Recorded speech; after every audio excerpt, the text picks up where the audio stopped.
বিষ্ণুই বলেন জাহান্নামের সবচেয়ে হালকা আযাব কি হবে শোনো। জাহান্নামের সবচাইতে হালকা আযাব হলো ওই ব্যক্তির আযাব যার পায়ে দুটো জাহান্নামের আগুনের জুতা পুড়িয়ে দেয়া হবে। ওই আগুনের উত্তাপে তার মাথার মগজগুলো ভাতের মারের মতো টপ টপ টপ টপ করে বেয়ে বেয়ে পড়বে।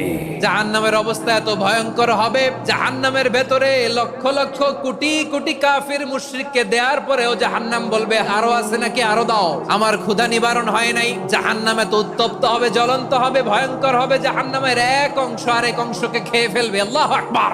ফেরেশতারাও টালমাটাল হয়ে যাবে। জাহান্নামের রক্ষী ফেরেশতারা কি করবে তারা নিজেরাও বুঝতে পারবে না। কোটি কোটি মুশরিক কাফিরদেরকে জাহান্নামে নিক্ষেপ করার পরেও জাহান্নাম ঠান্ডা হবে না, শান্ত হবে না, বলবে হাল মিন মাজিদ, আরো আছে নাকি, আরো দাও।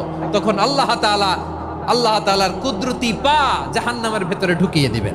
দেওয়ার সাথে সাথে জাহান্নাম থেকে আওয়াজ আসবে, কত কত বিইজ্জাতিকা ওয়া বিকদরিক,